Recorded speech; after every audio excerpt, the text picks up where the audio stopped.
Olá, olá, boa tarde a todo mundo. Nessa sexta-feira um pouquinho mais fria aqui no sudeste brasileiro, chegou aqui uma frente fria, chovendo, tá um tempo chuvoso. Tem gente que gosta desse tempo chuvoso, tem gente que prefere sol. Aqui em casa tem meio a meio. Eu gosto mais de sol, né? Meu marido gosta mais de chuva, mas estamos aqui em mais uma sexta-feira com o Papo Consciência, no final da tarde, happy hour dos cientistas aqui na página dos Cientistas Engajados. Sejam todos muito, muito bem-vindos. Hoje temos dois grandes jornalistas científicos aqui na nossa página para discutir a importância do jornalismo especializado em ciência para divulgar ciência no nosso país. Mas antes de apresentar as credenciais dos nossos convidados, eu vou, como sempre, comentar algumas notícias da semana e eu separei aqui algumas notícias boas e algumas notícias muito preocupantes. Né? A primeira e mais preocupante de todas, como sempre a gente tem falado aqui, é o número de pessoas infectadas com o vírus coronavírus, com a Covid-19, doentes. E de acordo com o consórcio da imprensa, formado pela imprensa para acompanhar a evolução do vírus no Brasil, nós chegamos hoje de manhã a 1.234.850 brasileiros e brasileiras que contraíram o novo coronavírus. 55.102 pessoas morreram até agora devido a complicações relacionadas ao vírus. Essa é uma notícia muito ruim, mas que tem que ser dada. Eu acho que todo mundo deve ter acompanhado o material que o Jornal Nacional tem colocado regularmente no ar, e eu concordo plenamente com os jornalistas do Jornal Nacional que isso não é só notícia, mas isso é um dever da imprensa informar a nossa população sobre o que está acontecendo no nosso país, porque esses números parecem ser tá muito longe da gente, né? Mas, na verdade, são 55.102 vidas que se perderam no nosso país nos últimos meses, e a gente precisa honrar essas pessoas, a gente precisa falar sobre essas pessoas e precisa avisar todo mundo que esse vírus é perigoso e a gente precisa se proteger contra ele das formas que a gente tem hoje para se proteger aqui no nosso país. Bom, enquanto isso, a menor taxa de transmissão do coronavírus do país é no estado do Maranhão, com um índice de 0,9 de transmissibilidade do vírus. E o que aconteceu lá, até onde eu sei, talvez vocês possam aqui, o Ayrton e a Tariana me corrigir depois, é que o Ministério Público determinou o isolamento social, né? Foi uma ação da Justiça determinando e acatada pelo governo do estado, determinando o isolamento social, e parece que tem dado certo lá no estado do Maranhão. Então, talvez a gente tenha que repensar as nossas, aqui no estado de São Paulo, a ideia de flexibilização do isolamento, na tentativa de reduzir a transmissão do vírus. Próxima notícia: o reitor da Universidade do Rosário, na Argentina, diz que o novo ministro da Educação não tem doutorado pela instituição, como consta no seu currículo Lattes. Minha gente, a gente precisa urgentemente de uma revisão melhor no currículo Lattes das pessoas, porque a gente tem acompanhado com bastante regularidade esse tipo de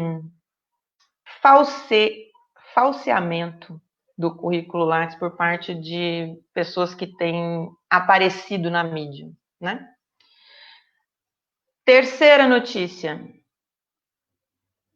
A Unip, minha gente, vocês viram isso, Tariana? Vocês viram isso? A Unip, a Universidade Paulista, demitiu mais de 300 professores por pop-up. Vocês viram isso?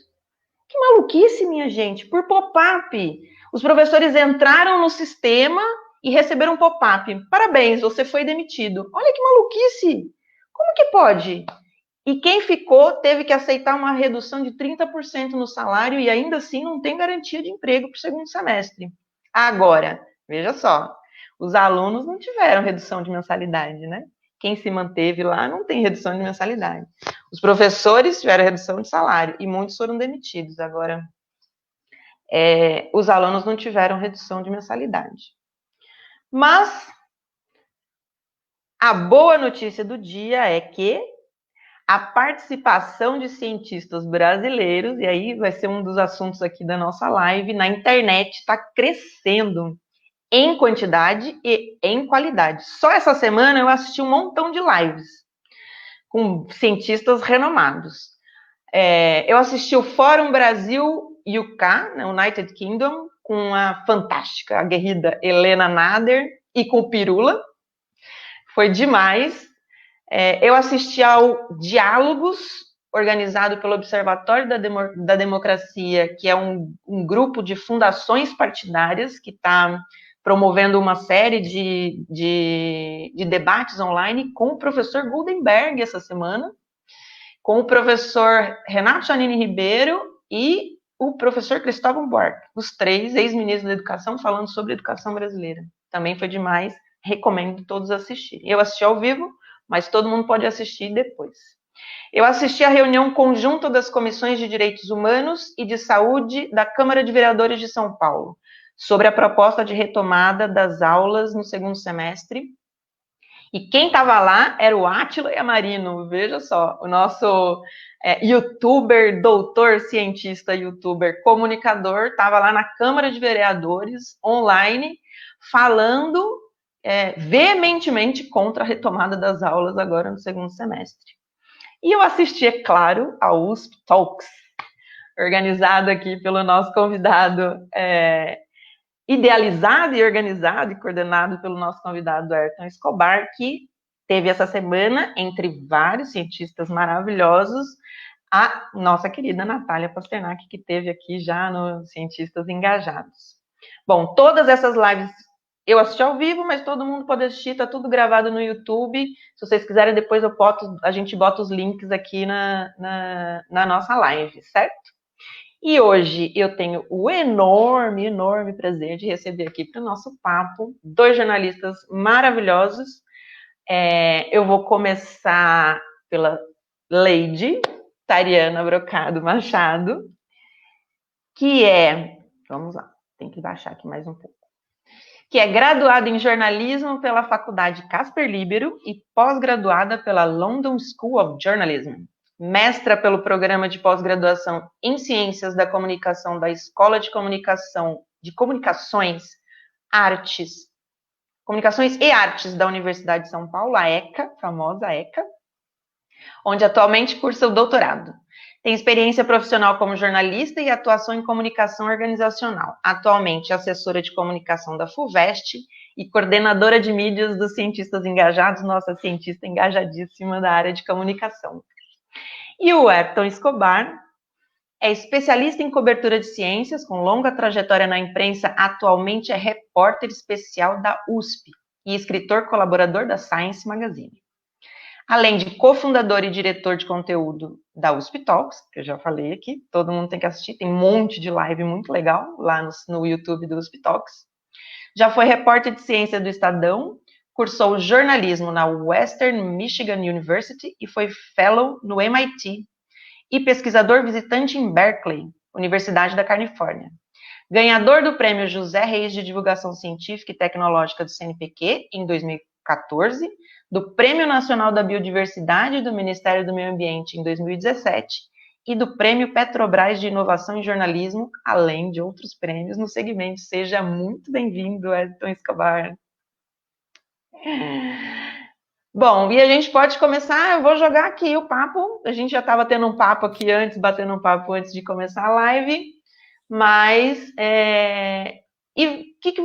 como que vocês estão vendo esse consórcio da imprensa para tentar ter acesso a dados mais confiáveis sobre a Covid-19? Ayrton. Eu acho maravilhoso, mostra a importância de você ter uma imprensa forte e bem estruturada, né, e comprometida com os fatos, com os dados, e ao mesmo tempo é aterrorizante pensar que a gente precisa ter uma iniciativa dessas em plena democracia, né, de que a transparência de dados públicos hoje é algo que não deveria nem ser motivo de discussão, né, de debate, é algo que é aceito, tem que ser uma parte vital da democracia, do respeito ao cidadão, né?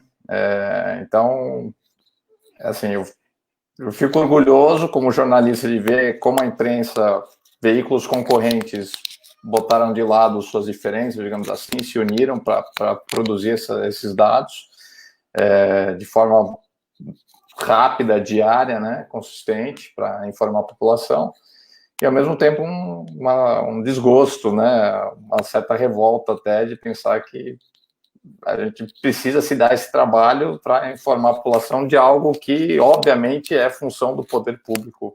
São dados que o poder público tem obrigação de fornecer, né? Então, é isso, bittersweet, né?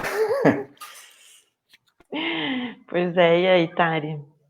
Queria falar boa noite para você, Mariana. Muito obrigada pela oportunidade. Ayrton, maravilhoso estar com você essa noite. Você, para nós, é uma grande referência, não só para nós duas aqui, mas para todos os cientistas engajados, a quem eu aproveito para agradecer pela presença, as pessoas queridas que eu já estou vendo aqui no nosso chat. E dizer que eu fiz uma decoração junina para vocês, para ficar essa noite feliz, né? Afinal, São João passou aí, é uma festa que todo mundo adoraria estar, mas que não podemos nesse momento, e é por causa desse momento que a gente vem aqui conversar com vocês, e sobretudo com o Ayrton, para ele nos contar, né, como é que está o front, porque ele está lá no front, a gente está aqui construindo esse trabalho, tem uns 2 anos que a gente fica conversando com vocês e puxando vocês para o debate e levando vocês para a avenida quando é possível e estando lá em nome de vocês quando não é possível e agora é hora da gente estar juntinhos aqui pela internet.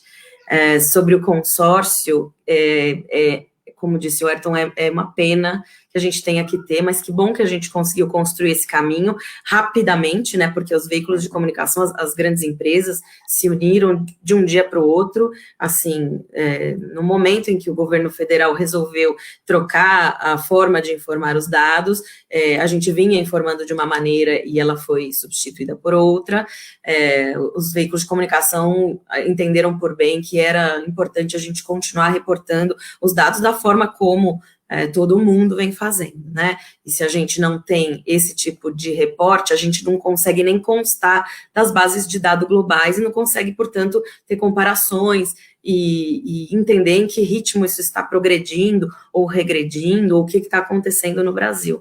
Esse é o grande empenho desse consórcio e fico muito feliz que a gente tenha conseguido fazê-lo, né? E até queria perguntar para o Ayrton e ver você, Mariana, como você vê isso, assim, o jornalismo científico, ele é sempre menor, né, nos períodos de paz, no tamanho das coberturas que a gente tem nos grandes veículos de comunicação, e de repente a gente passa a fazer parte da primeira chamada do Jornal Nacional, né, que é o veículo mais acessado por todos os brasileiros, está nas páginas dos portais, nas primeiras páginas, e nas fotos e nas manchetes dos jornalões. O que você acha desse flip?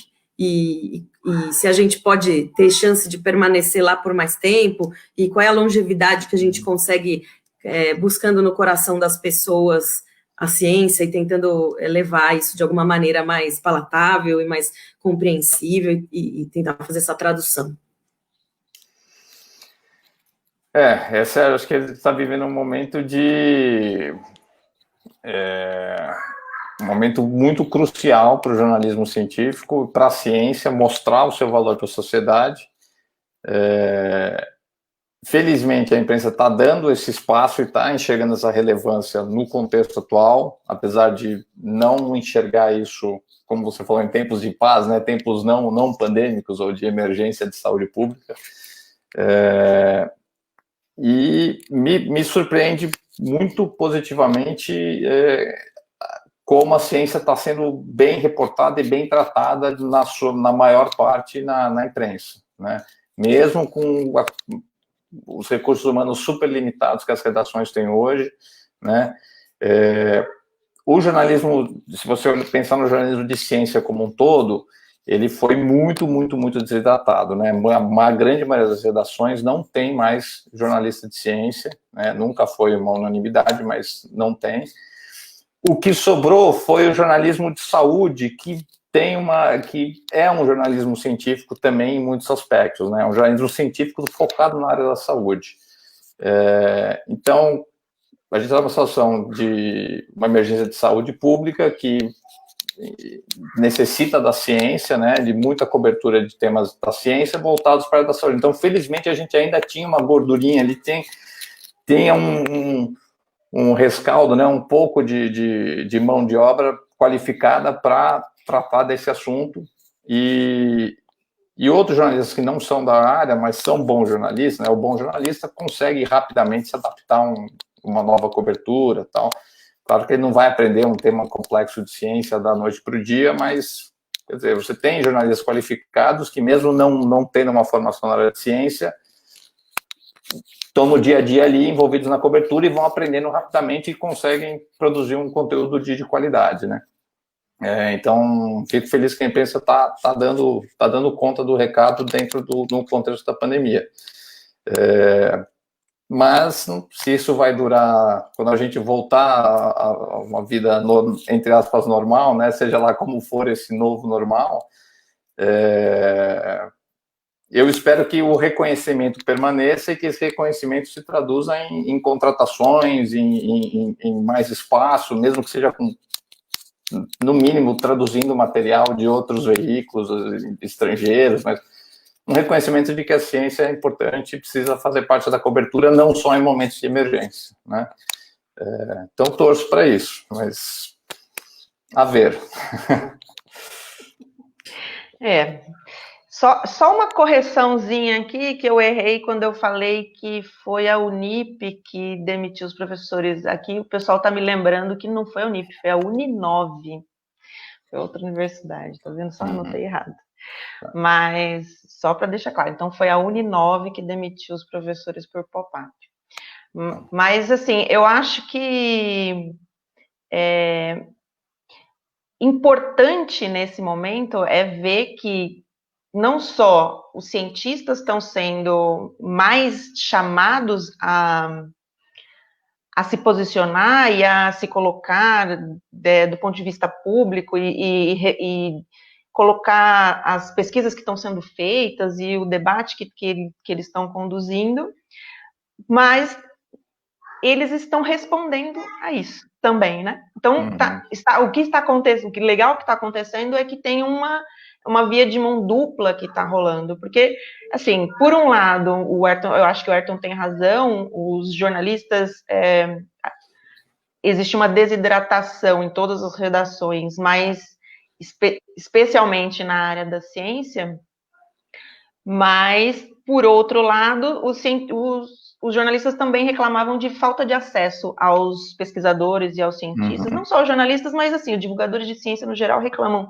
que tinham pouco acesso aos cientistas e tal, e o que está acontecendo agora é exatamente um movimento oposto. Por um lado, os jornalistas estão buscando mais os cientistas, e não só os jornalistas científicos, mas de outras áreas, inclusive da economia, os jornalistas de políticas públicas, tem, assim, políticas públicas em relação à Covid, então, tem um monte de gente nos jornais interessado nisso, e divulgando e escrevendo matérias sobre isso, e, por outro lado, também está existindo um movimento dos cientistas se colocarem à disposição desses jornais, desses jornalistas, para... Inclusive, é um trabalho que você faz, né, Ayrton, de levar... Você está fazendo agora, lá na USP, de levar as pesquisas que estão sendo feitas na universidade e divulgar e abrir espaço para que os jornalistas tenham acesso a essa informação para, inclusive, poder entrevistar cientistas, né? Eu lembro que... Não, eu concordo plenamente, quer dizer, só está funcionando porque os jornalistas estão procurando cientistas e os cientistas estão dando o retorno, né? Estão se disponibilizando, respondendo aos telefonemas, e-mails, seja como for.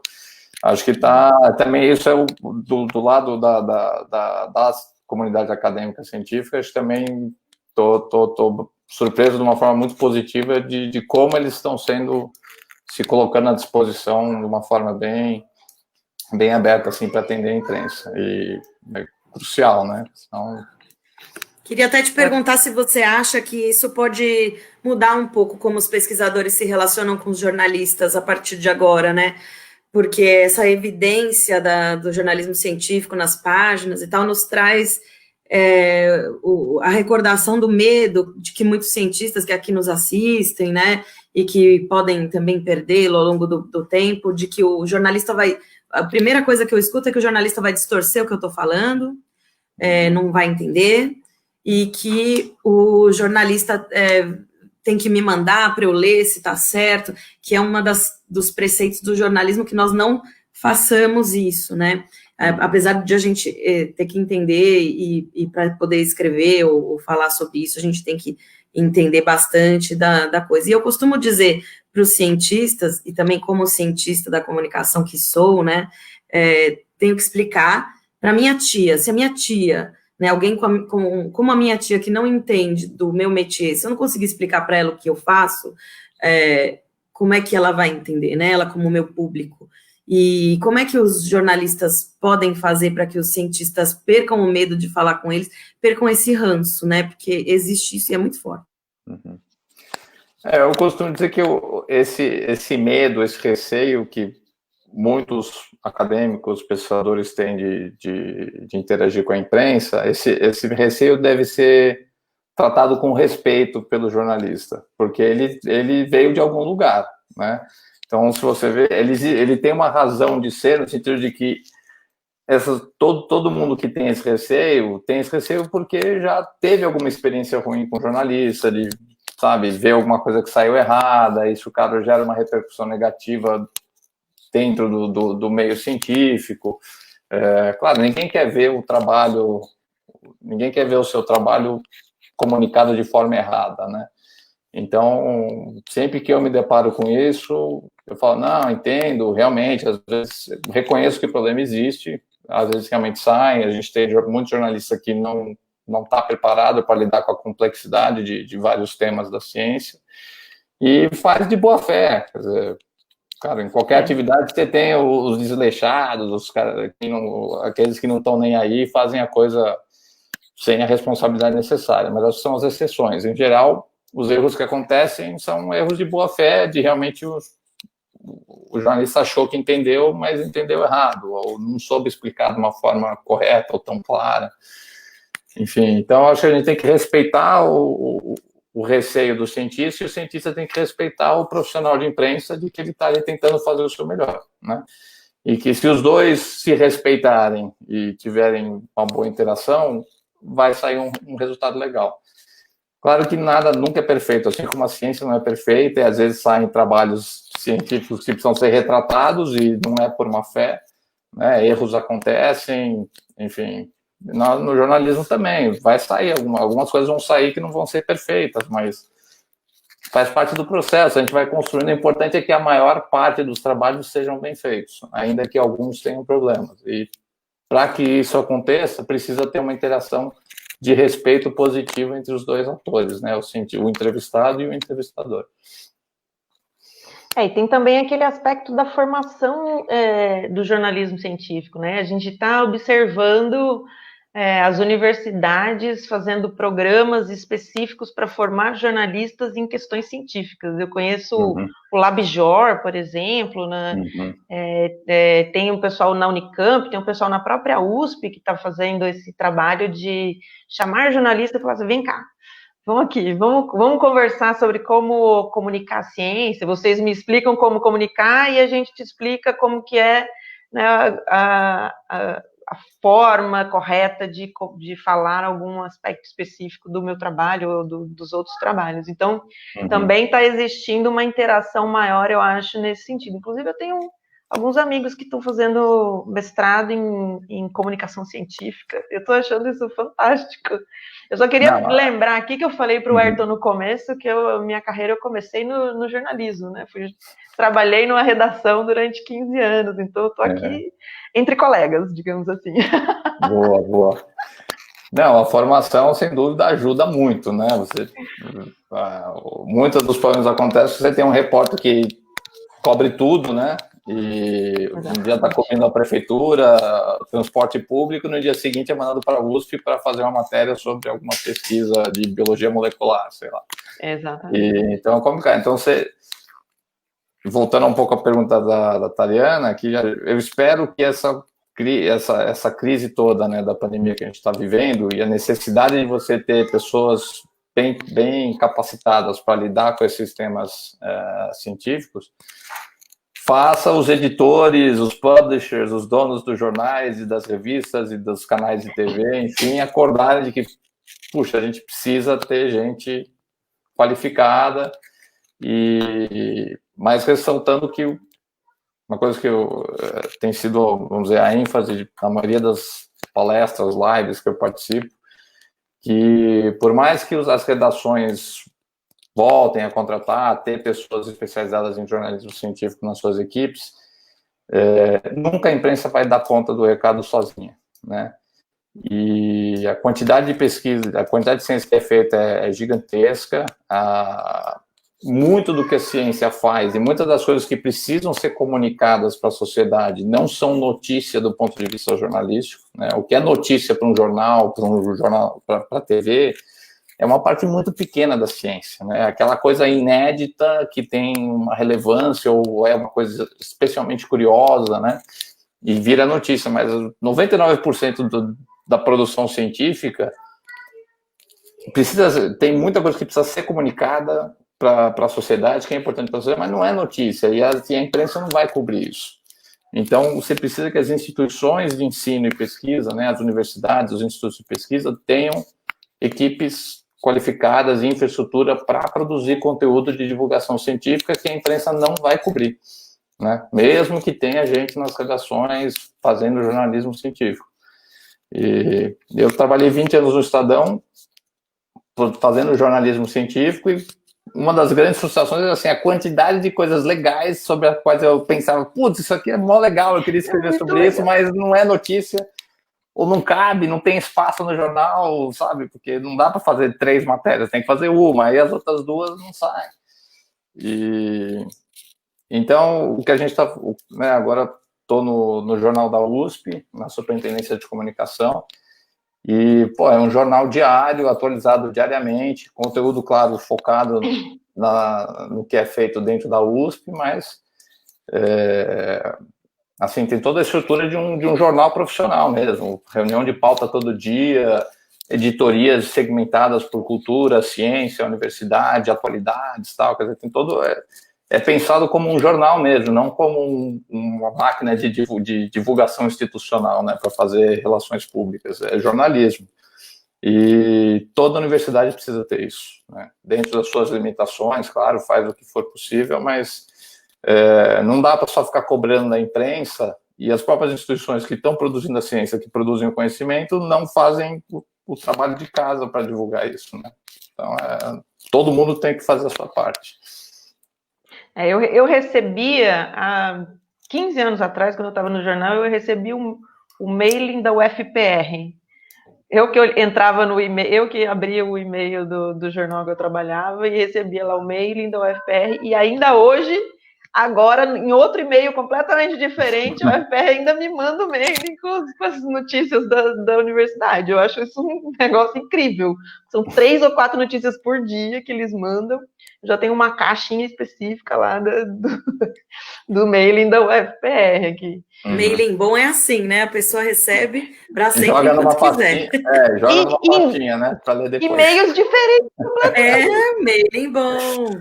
Isso é um mailing bom. Mas além da parte institucional, então você tem a divulgação institucional, você tem a divulgação da imprensa dentro da universidade, que essas são iniciativas que todos os institutos deveriam e poderiam ter, e além do jornal, que é da própria universidade, das mídias e tal, E aí você tem, além de tudo isso, você tem o papel do divulgador científico na sociedade, que é esse grupo de pessoas que a gente já recebeu algumas aqui, dos quais você também é parte. E esse lugar da divulgação científica que o próprio cientista pode fazer, ou por meio da ajuda de uma dessas pessoas que também etc. e tal, usando as plataformas, é para esse lugar que a gente deve ir, é para o YouTube, e o quanto essas redes sociais nos ajudam e nos atrapalham nos clickbaits, nas pseudociências porque a internet está aí para todo mundo e cada um usa da melhor maneira que conseguir para pegar seus cliques, seus anúncios, para, enfim, tudo, né? E como é que a gente pode dizer para o nosso cientista engajado se destacar nesse lugar, ou o que é que a pessoa que está assistindo pode fazer para saber se o que ela está consumindo é um conteúdo bom ou se é um conteúdo duvidoso? Eu acho que os cientistas têm que estar presentes em todas as plataformas e todos os tipos de mídia, né? Porque nenhuma mídia sozinha vai fazer o serviço completo, né? Você tem tantos canais de comunicação hoje, cada segmento da sociedade, de faixa etária, né? Enfim, diferentes perfis demográficos aí, se informam por diferentes. Tem uma camada da sociedade que se informa mais pela televisão, outros mais jovens se informam muito pelo YouTube, pelas redes sociais, né? E aí você recebe conteúdo de todas as fontes possíveis ali no seu timeline, e é um funil gigante que vai entrando tudo, né? Então, a ciência tem que estar presente em tudo, porque só estando em todas as partes você vai atingir todos os públicos, né? Mas aí você tem um cientista que, eu reconheço que é importante, eu quero dar minha contribuição, mas não tenho nenhum treinamento para fazer comunicação, como é que eu faço? Faz o que for possível. Se o que você pode fazer é atender um jornalista quando ele te procura, faça isso. Já vai estar dando uma contribuição, entendeu? E se coloque à disposição também, o jornalista precisa saber que você existe, né? Então, se tem alguma coisa no noticiário que você pode dar uma contribuição, procura as redações, fala, eu trabalho com isso, procura o jornalista, enfim, tem várias maneiras de você se colocar à disposição. Ou então você tem alunos de mestrado, doutorado, que, galera jovem que está super ligada nas redes sociais, e tem alguém ali que, de repente, está a fim de criar um canal no YouTube, ou está a fim de criar um blog, ou seja lá o que for, o orientador ir lá e simplesmente estimular, falar, vai nessa, dá força para aquele aluno tocar esse projeto adiante, né? Porque acho que muita gente quer trabalhar com isso, mas talvez não vai, porque o que ele ganha acadêmico em termos de evolução na carreira pesquisador, né, na carreira científica? Não ganha nada, você praticamente vai trabalhar no seu tempo livre e vai ter que continuar publicando seus papers e tudo mais.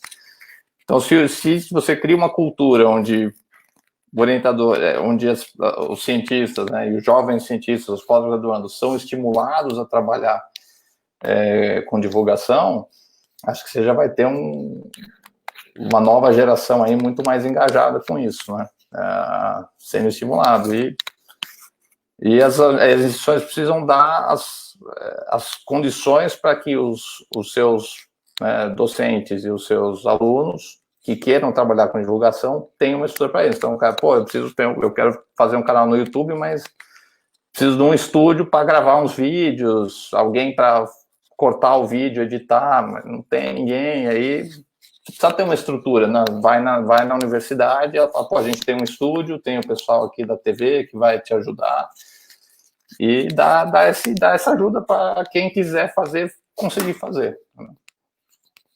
Né? Ou só compartilhar notícias no Twitter, entendeu? E comentar, falar, isso aqui é importante, presta atenção nisso, isso aqui é balela, esquece, isso aqui é baboseira. Faça o que for possível fazer, tudo vai ajudar. Cada um dentro das suas possibilidades, né? E tem o aspecto da valorização também. Tem o aspecto da valorização. Desculpa, Tari, mas assim, tem o aspecto da valorização desse trabalho, né? Uma das coisas que o Walter fala sempre é que ele sempre fez divulgação científica, mas isso nunca foi valorizado na academia. E isso é uma coisa que também está mudando, né? A gente estava falando aqui como as coisas que estão mudando, o nível de valorização da divulgação científica dentro da própria academia, né, do contato com o público em geral, do contato, seja através das redes, dos jornalistas, das redes sociais, também está sendo mais valorizado do ponto de vista da ideia de fazê-lo, mas ainda falta uma valorização institucional, né? Eu vi muito isso porque eu mandei alguns currículos estou mandando, né, ainda alguns currículos de pós-doc para fora do país, e eles inclusive pedem para você indicar que tipo de divulgação científica você já fez, quais são as coisas na área de divulgação científica, se você tem experiência em relação institucional, governamental, isso também é valorizado. Então, relação institucional, relação com o governo do pesquisador, da pesquisa ou do grupo de pesquisa, isso é valorizado lá fora, inclusive quando você manda o currículo. Aqui dentro, se você colocar isso, até pouco tempo atrás não tinha nem espaço para colocar isso no Lattes, né? Agora já tem espaço para colocar isso no Lattes, mas não tinha. Né? Essa é uma pergunta da nossa cientista engajada Alice Cunha, do Rio de Janeiro.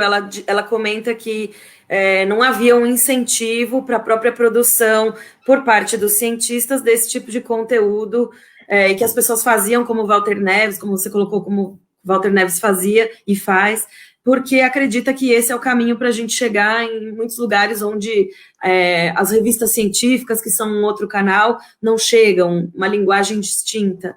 E ela pondera isso, né? Qual é o tipo de atenção que a gente coloca nisso, tendo que construir também um currículo que vai para além desse lugar. Mariana. Não, manda bala aí, Ayrton. Acho que é um pouco do que eu já comentei, né? Que você tem que valorizar. Vou dar o exemplo do Walter Neves, né? Um cara que sempre trabalhou com divulgação pelos meios que estavam disponíveis, mas aí chegou um momento que a gente, por exemplo, na USP criou-se o canal USP, o canal USP Ciência e tal, e aí começou a gravar algumas palestras, gravar aulas. Tem uma aula do Walter lá que tem, sei lá quantas milhares de visualizações e tal. Então, só ressaltar de novo a importância das instituições criarem infraestrutura e dar os recursos necessários para aqueles professores, como o Walter, e alunos que queiram produzir conteúdo de divulgação científica, terem um apoio necessário para conseguir levar isso adiante, né? Então, o Walter é o cara que está sempre lá fazendo, escrevendo os artigos e tal, mas, por exemplo, você chega para ele e fala: Walter, vamos gravar um vídeo sobre evolução humana, tal, para colocar no YouTube? Pô, lógico, né? Mas então tem que ter essa estrutura, tem que ter essas iniciativas que permitam para essa galera que quer fazer ter condições de fazer e de botar isso na praça, né? Porque não adianta só você produzir o conteúdo. Qualquer um pode ir lá escrever um texto e botar, publicar na internet. Só que para você conseguir que esse conteúdo seja visto, seja compartilhado e gere um feedback e tal, é um esforço tremendo. Tem toda uma ciência em cima disso, né? Então, assim, as pessoas não podem ter ilusão também de que basta publicar alguma coisa na internet que ela vai ser achada pelas pessoas. Não vai ser achada, tá? Você tem que ir lá e esfregar na cara de todo mundo: olha, tá aqui. E aí tem técnicas para isso, aí você precisa usar a linguagem adequada, tem que ser uma coisa bem diagramada, enfim, dependendo do público que você quer atingir. E aí entra toda a ciência da comunicação, de como você fazer uma comunicação que funciona para o público que você quer atingir, né? Então, não é uma coisa simples de simplesmente escrever, publicar ou gravar um vídeo no seu celular e postar no YouTube. Isso qualquer pessoa faz. Mas você precisa ter, como eu falei, infraestrutura, pessoas que sabem trabalhar com comunicação para auxiliar aqueles que não sabem, mas querem fazer, e produzir um conteúdo que vai ser relevante, vai ser visto e vai ter repercussões positivas para a ciência. Isso foi discutido lá, inclusive, nos Talks aí essa semana, né? Os pesquisadores estavam falando isso, que as universidades têm que ter essa estrutura, né? A Sabine, A acho que Natália. abordou isso, né? A Natália também. Natália falou assim, ó, olha, cientista não é blogueiro, cientista não é YouTube, cientista é cientista, ninguém então... você não vai virar um Átila da noite pro dia, entendeu? Ou um Pirula, ou seja, lá tem muita galera jovem fazendo um trabalho super legal no YouTube. O Átila é o que está com uma visibilidade maior agora, porque ele realmente explodiu, né? Bilhões de seguidores, milhões de visualizações dos vídeos. E é um cara que foi lá, que está ralando há mais de 10 anos, né? Muita gente está ouvindo falar dele agora, mas o cara está aí, ó, batalhando, nadando contra a maré dentro das universidades, porque não é uma coisa que ninguém nunca valoriza. Ainda hoje eu vejo, às vezes, as pessoas por que quem que é esse Átila aí? O cara nem é da academia, né? Mas ele sabe se comunicar, e ele tem conteúdo, ele é um cara responsável por o conteúdo que ele estudioso, é doutor, né? Pesquisador. Mas também você tem, que não dá tempo de assistir tudo, né? Mas você tem alguns youtubers com muita visualização também, que estão produzindo vídeos sobre Covid-19, sobre o coronavírus, que não são pessoas, não são cientistas como o Átila, não tem formação científica. A gente tem um canal de YouTube que fala de um monte de coisa e está falando de temas científicos, porque os temas é o que está em pauta agora, né? Então, eu não sei aferir a qualidade das informações, porque eu não consigo assistir tudo, mas você vê que mesmo youtubers que não são da ciência, como Átila e Pirula e outros, estão abordando esses temas, e espero que eles tenham uma equipe, alguém que faça um levantamento de informações para que o conteúdo que eles estão produzindo seja de qualidade, né? Mas é isso aí, o professor, o cientista, enfim, não precisa virar um youtuber para ser um comunicador, sabe? Eu falei, se ele simplesmente estiver presente nas redes sociais, compartilhando conteúdo de qualidade, denunciando conteúdo que não é verdadeiro, se colocando à disposição da imprensa, né? Se colocando à disposição dos jornais das instituições, né? Já está dando uma contribuição, é isso aí, tem que... Você não pode produzir conteúdo, pelo menos se coloca à disposição para quem está produzindo, para ajudar que aquele conteúdo seja o melhor possível, né? O Paulo Artacho é um que tem um Facebook super ativo, né? Ele vive compartilhando notícia e comenta as notícias no Facebook dele e depois explode, assim, os comentários dele também são compartilhados para tudo que é lugar e tal. Não, o Paulo tá de parabéns aí, um cara super engajado. Mas isso aí é difícil para o acadêmico fazer isso, né? Isso é essencial, porque o cientista está acostumado a trabalhar num ambiente de muito respeito, em que mesmo quando há divergências, né, uma discussão científica e tal, é tudo feito com base em dados, né? Fala, não, mas olha aqui o meu dado, olha o seu dado, tem essa publicação e tal. Meu filho está batendo aqui. Então, quer dizer, é uma coisa muito respeitosa e controlada, né? Mesmo quando há divergências. Aí, quando você entra na internet e começa a comentar as notícias e tal, e aí as pessoas que discordam com você vêm com comentários agressivos, ofensivos, tal, é difícil para um acadêmico trabalhar naquele ambiente, né? Porque é um ambiente selvagem, tipo, é jogo barra pesada mesmo. O oposto da academia. E as pessoas vão contra-argumentar com você usando argumentos totalmente malucos, sem qualquer validade científica, sem qualquer embasamento, sem qualquer lógica. Então, eu reconheço que é difícil para um cientista ser ativo nas redes sociais e lidar com essa baixa qualidade do diálogo que existe ali, né? Mas tem alguns, o Paulo é um exemplo de alguém que está encarando essa bucha e está lá, tem outros também. E quanto mais tiver, melhor. Então, quem está disposto a ir para a briga, vai, porque não está faltando.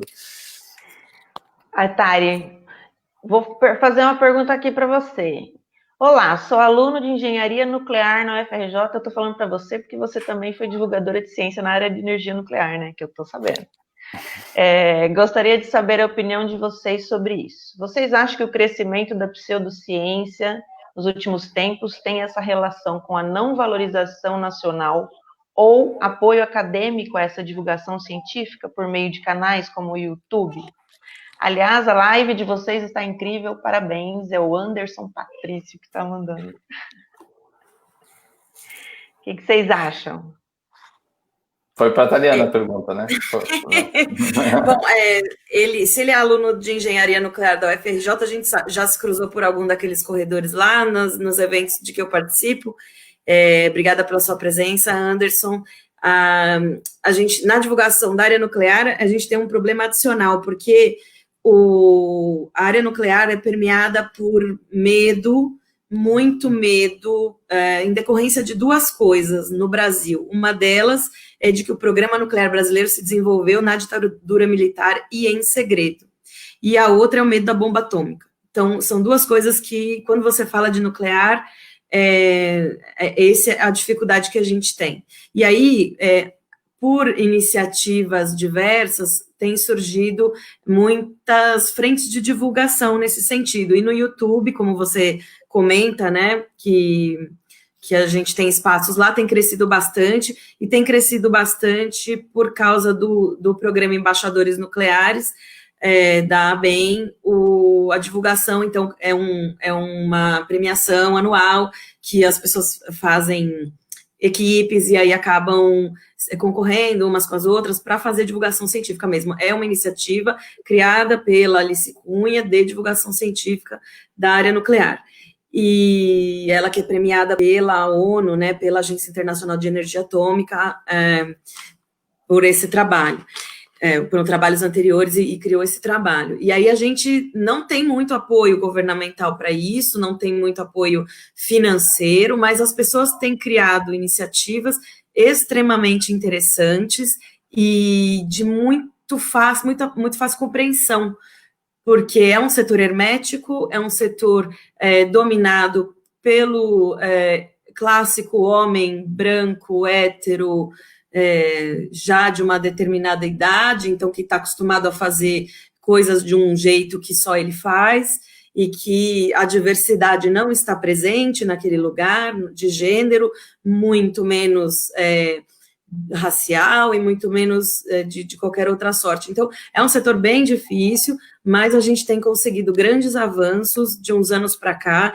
e tem surgido fóruns internacionais. Eu estive lá em Viena, na Agência Internacional de Energia Atômica, em outubro de 2018, num fórum de comunicação do setor nuclear. Então, há espaços para isso. Para além disso, a CENEM, que é a Comissão Nacional de Energia Nuclear, ela tem um fórum anual também de comunicação no setor. Então, a gente está tentando, vem com a gente, se embrenha nesse mato, que a gente vai ampliar com certeza a nossa presença, apesar de todas as dificuldades que a gente tem. Eu conheço um professor na USP que está tentando montar um curso de engenharia nuclear na USP há 10 anos, propõe, fala com todo mundo, e aí consegue apoio, aí o apoio não vem, aí não sei o quê. Então, é complexo esse negócio da engenharia nuclear, né? Especialmente no Brasil, né? Que, inclusive, o desconhecimento sobre o assunto é muito grande. Porque existe pesquisa na área de energia, especialmente, né? Nuclear, que fala sobre... eu vou falar aqui, eu não sou engenheira nuclear, tá, minha gente? Mas eu estudei energia, escrevi artigos sobre fusão nuclear, inclusive, tá? Mas, assim, tem uma série de... O medo das pessoas, eu acho que não é só em relação à bomba, né, Tari? Mas, assim... Existe uma ideia de que se você viver perto de uma usina nuclear, você vai ser contaminado pela radiação. Aquele negócio de filme de super-herói americano, que você vai ser picado por uma aranha radioativa e vai virar um Homem-Aranha, sei lá, uma coisa assim. Existe isso um pouco na cabeça das pessoas. E assim, não é assim, a realidade não é assim. A gente precisa mostrar qual é a realidade. A gente não pode dizer que é a coisa mais segura do mundo, porque inclusive a gente já viu, já aconteceram acidentes e tal, existem, né, uma série de estudos, inclusive na área ambiental e tal, e existe a redução o trabalho na redução do número de acidentes, mas também não é um negócio como ser picado por uma aranha radioativa do lado da usina nuclear, né? Sem dúvida nenhuma. Tem um fenômeno chamado Not in My Backyard, NIMBY, que até a professora Gabriela de Júlio, que está aqui também nos prestigiando, comenta na sua disciplina, lá na Faculdade de Saúde Pública, de Comunicação de Risco, e tantos outros autores, né, que tratam dessa temática de comunicação de risco abordam isso, que é o seguinte: é legal ter na Alemanha não, né? Legal ter na França, mas aqui não. Então, não quero. Eu no meu quintal não quero. Legal, tem outro bacana, vai para lá. Então, a gente tem muito isso, é um fenômeno muito presente na área nuclear, e a gente pode fazer uma live só disso, porque é muito legal, tem um monte de coisa para discutir de comunicação de risco e crise, que deriva desse setor, né? As normas ISO derivam desse setor, um monte de né? Você, como autora de papers na área de energia, estudiosa, também fiz lá a disciplina do professor Hildo Sauer, foi muito legal lá no IEE, onde você fez seu mestrado, seu doutorado, e tratando dessas temáticas, né, da evolução e da escolha ou não dessa fonte como fonte de energia, e como diz o nosso colega, cientista engajado, Alexandre Ramos, doutor Alexandre Ramos, professor da EASH, tem que compor a cesta energética, né, e não ser uma escolha per se, sozinha, mas isso é um debate muito longo e, assim, de muitos anos, e tem muitos interesses também envolvidos que não são somente do consumo de energia. Por exemplo, 3% da energia elétrica que talvez esteja chegando nessa sala, ou na sala de vocês aí, do Brasil inteiro, é nuclear, e a gente não fala disso porque assusta. Então, tem uma série de coisas que assustam, e a minha pesquisa do mestrado foi para entender como é que as pessoas do setor entendem o que é comunicar-se com o público, e agora a do doutorado é entender o que o público entende sobre nuclear. Então, eu vou fazer um 360, entregar para o setor e falar: galera, agora está na hora de agir. Então, essa sempre foi minha proposta, e sempre que eu dialogo com o pessoal do lado de lá, é sobre isso que a gente fala. E vocês acham que quem estuda comunicação de risco, de que forma que pode ajudar na comunicação atual dos riscos da Covid? Existe uma interação, assim, uma sinergia que pode acontecer? O pessoal de comunicação de risco pode ajudar o pessoal que está fazendo cobertura da crise da pandemia hoje para comunicar melhor o que está acontecendo? Acho que certamente. Chama a Gabriela aí para entrar na live. Vou fazer uma live com a professora Gabriela, maravilhosa. Com certeza tem interação, sim. É muito, muito interessante. Não, e essa é uma das coisas mais difíceis de você comunicar sem, vamos dizer, ser meio que um tiro no pé, um tiro pela culatra, de você acabar atingindo a credibilidade da ciência. Na ciência do clima, isso é muito... uma coisa muito presente, assim, né? Como é que você comunica a incerteza, como é que você comunica risco, e todas as incertezas inerentes àquele risco, né? De uma coisa que pode ou não acontecer, dependendo de muitos fatores, e as incertezas da própria ciência, né? Que não tem como modelar tudo perfeitamente, então são sempre probabilidades. E a pessoa fala: mas então não, porque as pessoas querem certezas, né? Elas querem saber se vai chover ou não vai chover. Aí você fala: não, tem X% de chance de chover entre tal e tal horário. Então, é uma das coisas certamente mais difíceis de se comunicar, e tem que ser feita com cuidado para você não acabar erodindo a confiança do público, do leitor, ou de quem estiver assistindo, enfim, da sua audiência, naquela informação que você está tentando comunicar, né? E tem um monte de psicólogo agora que está falando assim para as pessoas, né, que eles atendem: para de ver notícia, para de assistir, porque isso está te afetando psicologicamente. Eu, por exemplo, eu tenho um monte de grupo, 200 mil grupos de WhatsApp, tem alguns que são de grupos de amigos. Aí você manda a notícia e fala: gente, aumentou o número de casos de Covid, vocês estão usando máscara? Vocês estão isoladinhos em casa? Por favor, vocês são meus amigos, fiquem em casa. Aí o pessoal fala, para, não quero saber o que está acontecendo e tal. Como é que você vai falar para as pessoas que, gente, por favor, fique em casa, sem dizer o quanto que é perigoso sair de casa nesse momento? Como que faz isso? Não é duro, porque às vezes a pessoa realmente não quer ouvir, ela não quer aquela informação. Saiu uma matéria na Scientific American, não sei, esses dias eu estava vendo, eu não consegui ler inteira, mas era justamente sobre isso. Por que as pessoas se recusam a receber informações que são importantes para a vida delas, né? Com o risco de desenvolver determinadas doenças, vamos dizer, risco, predisposição genética para alguma coisa, ou coisas do clima, enfim, sei lá, tem toda uma psicologia por trás aí, que eu não vou entrar nos detalhes porque não domino o assunto, mas é complicado mesmo. E às vezes, assim, você tem que tomar cuidado também de não exacerbar o risco, talvez a pessoa ter medo de sair de casa, sabe? Assim, mas num nível muito exagerado, de, sei lá, nem pedir coisas de entrega e... Sei lá, no início você teve uma preocupação gigantesca, assim, eu também, tudo que chegava da rua, do supermercado, higienizava e tal.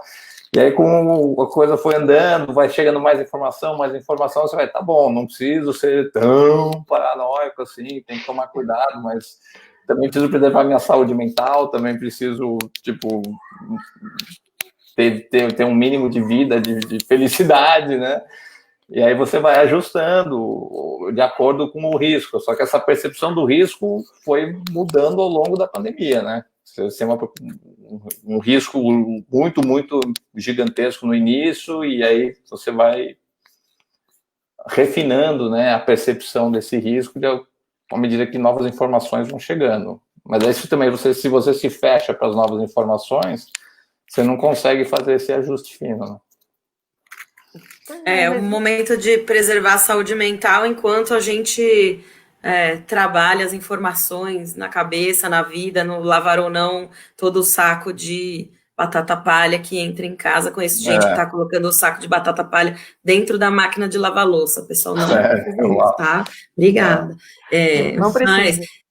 Não precisa, mas a presença do psicólogo nesse momento para a sociedade ela é extremamente relevante. Né, as pessoas não teriam condições de passar por esse momento, muitas delas, eu inclusive, sem a maravilhosa ajuda desses profissionais, né? Então, a gente pode até depois fazer chamar uma live, de repente, para tentar entender essa coisa, né, da saúde mental como uma ciência e como é que as pessoas podem lidar com isso de forma estruturada, acompanhando o noticiário, mas também se preservando e preservando as relações, né? Porque o que tem acontecido também, porque essa questão da pandemia é permeada no Brasil por um noticiário maravilhoso, político, que nos assusta diariamente, isso acaba levando as pessoas ao estresse extremo, né? Quase a não compreensão da realidade, né? Como é que pode tanta coisa acontecer ao mesmo tempo? A gente precisa de ajuda para compreender. E aí é aquela coisa assim, o jornalismo tem que estar atento a essas questões, não só a questão do número de casos e número de mortes, mas olhar para a pandemia em todos os seus aspectos, né, multidisciplinar e etc.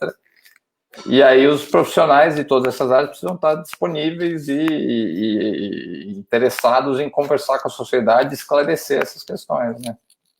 Por mais que a matéria não saia exatamente como a fonte gostaria, mas tem que participar, mesmo, senão não tem nada. Melhor ter uma coisa que não está perfeita do que não ter nada. E aí a única informação que vai chegar é a desinformação, né? E o pânico, e etc. Então, vamos lá, gente, vamos trabalhar junto, comunicadores e fontes de informação. Fontes de informação. Deixa eu só, a gente já está aqui com quase 1 hora de live, eu queria lançar mais uma discussão aqui, que é o seguinte. A gente percebeu aqui que tem vários aspectos de como comunicar, né, questões relacionadas a essa pandemia. Então, tem o aspecto de comunicar a realidade do número de casos e tal, tem o aspecto de comunicar o risco que as pessoas estão correndo ou podem correr se tomarem determinadas decisões. o aspecto da questão de como que as pessoas estão recebendo essas informações do ponto de vista emocional, mas também tem as questões econômicas que estão envolvidas no processo, os debates políticos que estão envolvidos no processo. Então, isso que o Ayrton trouxe, eu acho interessante, assim, como comunicar a pandemia nessa nessa multidimensão que ela assume nesse exato momento.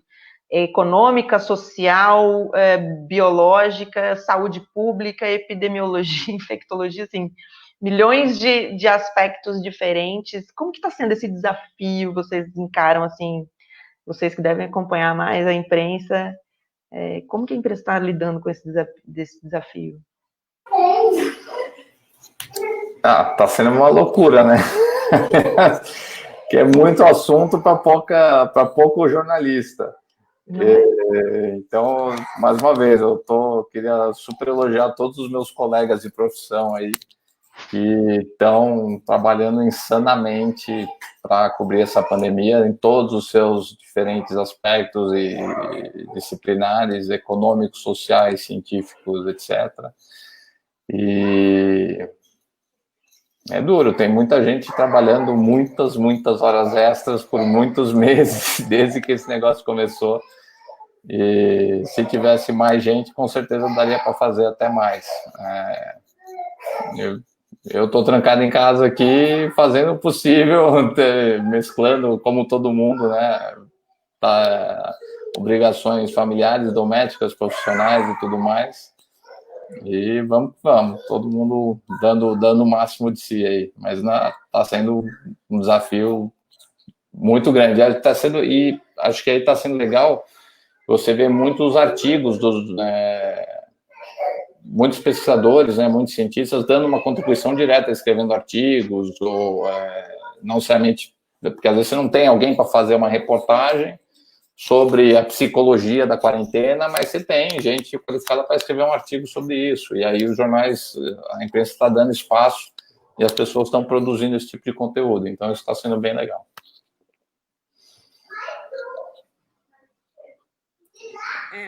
O desafio é multidisciplinar, ele é de praticamente todos, dos jornalistas e dos não jornalistas, porque para cada jornalista que está trabalhando, você tem 1 milhão de leitores, né? E se não houver os leitores, nosso trabalho não tem sentido.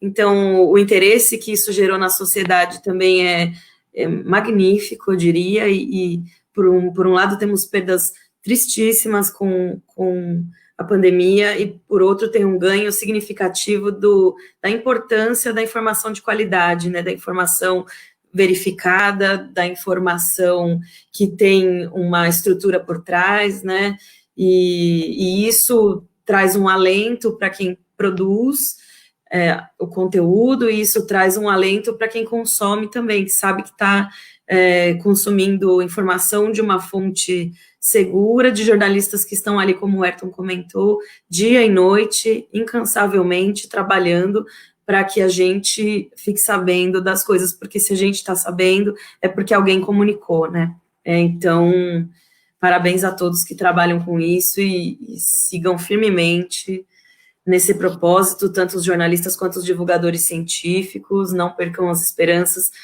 sigam animados e certos de que isso vai ter um reflexo na sociedade. E se eu puder fazer um apelo, gente, todo mundo que acha que o jornalismo nesse momento está sendo importante, assine um jornal. Assine um jornal, assinem um jornal. Assine um jornal, assine um jornal. Você vê professor titular, assim, falando, me manda essa matéria aqui, porque eu já gastei meus 5 acessos na Folha ou no Estadão. Falo, gente, assina o jornal, custa muito barato. E,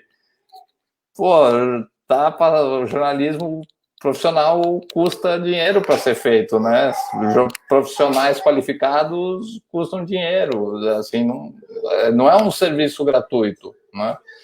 Então, você acha que o jornalismo é importante, valoriza a imprensa e quer que isso continue existindo, porque existe um risco real disso deixar de existir por muitas questões aí da revolução digital, enfim, é outro assunto longo, mas, gente, custa, tipo, muito pouco. Eu assinei tudo, começou esse ano, na verdade, desde o ano passado, com a nova conjuntura política que a gente está vivendo, eu falei, a gente precisa apoiar o jornalismo investigativo, a gente precisa apoiar o jornalismo profissional, eu assinei tudo que era possível, eu assinei todos os veículos que eu considero, que eu respeito, eu assinei, e encorajo todo mundo aí a fazer o mesmo. Exatamente, um ótimo recado esse daí. Bom, acho que estamos no finalzinho da nossa live. Queria agradecer imensamente vocês dois pela participação.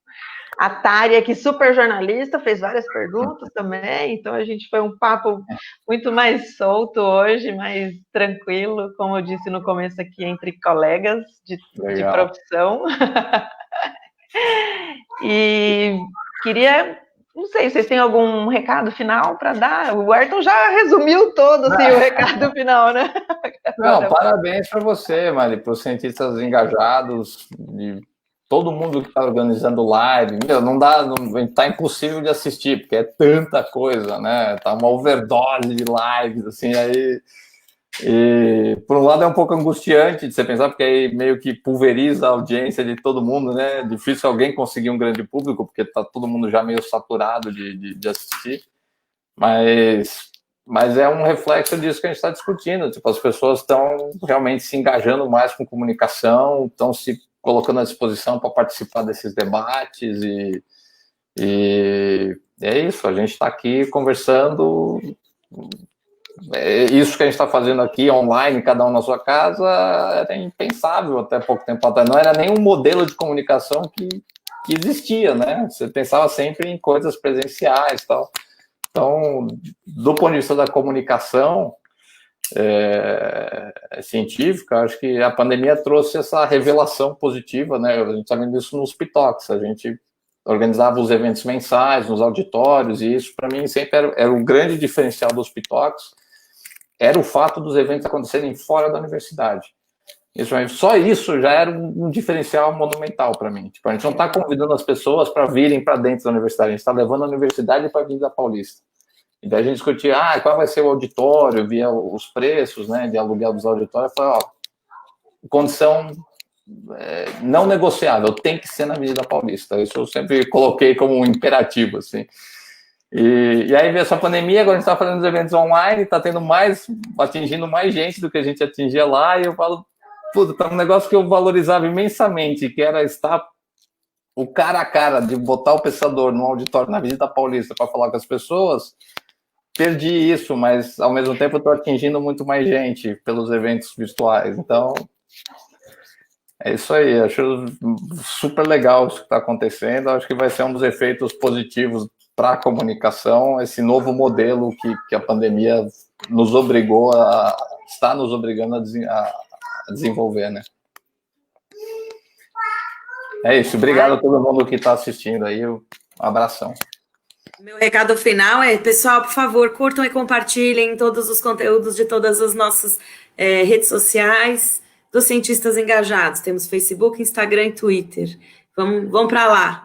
Curtam a gente. Muito obrigada a todos por nos assistirem. Obrigada, Ayrton, pela presença. Ficamos enormemente felizes com você aqui.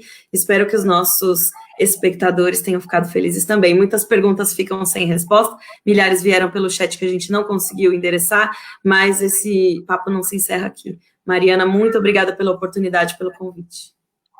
Valeu, pessoal. Que isso, Tari, você aqui é a nossa rainha, nossa reina maravilhosa.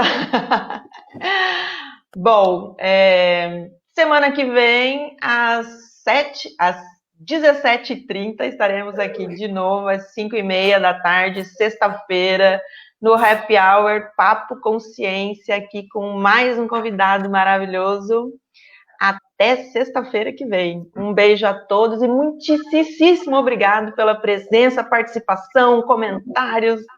E vocês, claro, Ayrton, muito obrigada. Tari, linda, muito obrigada. Beijão, gente. Um beijo. Tchau.